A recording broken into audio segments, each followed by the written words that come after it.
నేనే నీ తలుపు కొట్టాను. ఏంటమ్మా పెద్దావిడ, ఇంకా నువ్వు వెళ్ళిపోలేదా?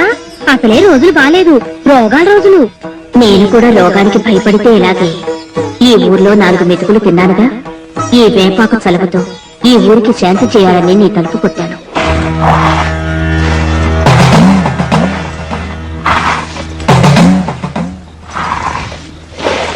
ఈ అర్ధరాత్రిపడి యాపాకు రోడ్డు ఏంటి? ఎందుకు? దేనికోసమమ్మా? అది కాదే, నడిచావు దాటితే మహమ్మారులు ఈ ఊరి పొలిమేరలు దాటుతున్నారే. ఈ ఊరిని మొత్తం తినేస్తారే. మానవ మాత్రం మనం ఏం చేయగలం చెప్పు? కాపాడితే ఆ అమ్మోరు తల్లే కాపాడాలి.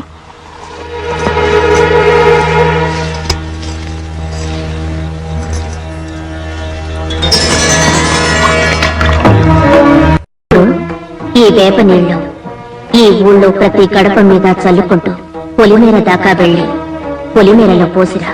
బాగుంది నీ చాదస్తం. ఈ అర్ధరాత్రి అలా ఊరంతా నీళ్లు చల్లుతూ కూర్చుంటే నా గుడిసెవరు చూస్తారు? చాదస్తం కాదే, ఈ నీళ్లు చల్లితే ఏ రోగం ఈ ఊరి పొలిమేర దాటదు. తొలిచావు కల్లా చల్లిరా. నువ్వు తిరిగొచ్చే వరకు నేనిక్కడి నుంచి వెళ్ళను. నిజంగా ఉంటావా మరి? నిజంగా ఉంటాను. నువ్వు తిరిగి నా దగ్గరకు వచ్చే వరకు ఈ గుడిసె నుంచే కాదు, ఈ ఊరి నుంచే వెళ్ళను. నా మీద ఒట్టు.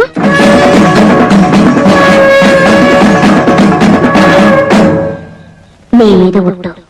వెనక్కి మాత్రం తిరిగి చూడకుండా వెళ్ళు. సరే, నీ మాట నన్ను వెళ్తున్నాను. నా ఇల్లు జాగ్రత్తమ్మో. ఒట్టేసావు, మర్చిపోకు.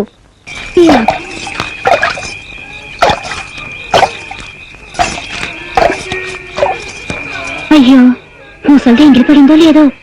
ఉట్టి మీద అన్నం ఉంది, పెట్టుకు తినని చెప్పొచ్చుంటే బాగుండేది. చెప్పొస్తాను.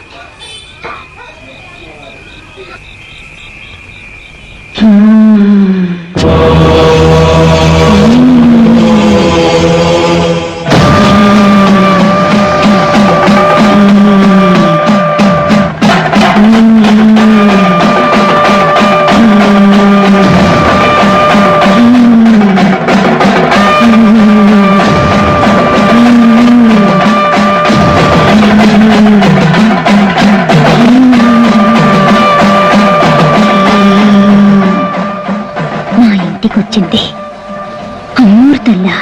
నేను అమూర్తల్ని నీ ఊరి నుంచి తిరిగి వెళ్ళనివ్వను.